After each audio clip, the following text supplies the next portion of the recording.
ఈ మధ్యకాలంలో ఫ్యాన్స్ హీరోల విషయంలో అత్యుత్సాహం చూపిస్తున్నారు. కొంతమంది అభిమానం పేరుతో చిత్ర విచిత్రమైన పనులు చేస్తూ ఉన్నారు. కొంతమంది తమ అభిమాన హీరోస్ని చూడడానికి తమ గ్రామాల నుంచి వందల కిలోమీటర్లు కాలినడకన వస్తుంటారు. కొంతమంది హీరోస్ ఇంటి ముందు ధర్నా కూడా చేస్తూ ఉంటారు. ఎక్కువగా బాలీవుడ్లో ఇలాంటివి జరుగుతాయి.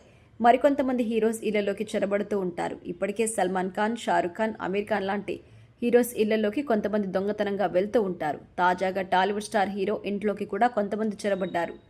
అక్కినేని హీరో నాగార్జున మంచి ఫ్యాన్ బేస్ ఉన్న విషయం తెలిసిందే. తాజాగా నాగార్జున కలవడానికి కొంతమంది వ్యక్తులు అభిమానులం అంటూ ఇంట్లోకి చొరబడ్డారు. అభిమానులం అంటూ ఇంట్లోకి వచ్చిన వారిని అమల బయటికి పంపించేశారు. బయటికి పంపి ఆమె కూడా బయటకొచ్చి వారితో మాట్లాడారు. మీరు అభిమానులు కాదు, క్రిమినల్స్ అని వెళ్ళగొట్టారు అక్కినేని అమల. మీరు అభిమానులు కాదు, ఫ్యాన్స్ ఇలా చేయరు, మీరు రౌడీలు, ఫ్యాన్ పేరుతో ఇలాంటి పిచ్చి పనులు చేయకండి అంటూ వార్నింగ్ ఇచ్చారు అమల. ఇందుకు సంబంధించి వీడియో వైరల్ అవుతుంది. ఈ వీడియో రీసెంట్ వీడియోనా లేక పాత వీడియోనా అనేది తెలియాల్సి ఉంది. ఇటీవల నాగార్జున కుబేరా సినిమాతో మంచి విజయం అందుకున్నారు. ప్రజెంట్ సూపర్ స్టార్ రజనీకాంత్ హీరోగా నటిస్తున్న కూలీ సినిమాలో కూడా నటిస్తున్నారు. ఈ సినిమా షూటింగ్ శరవేగంగా జరుగుతోంది. ఈ సినిమాలో నాగార్జున నెగిటివ్ రోల్లో కూడా కనిపిస్తారని టాక్.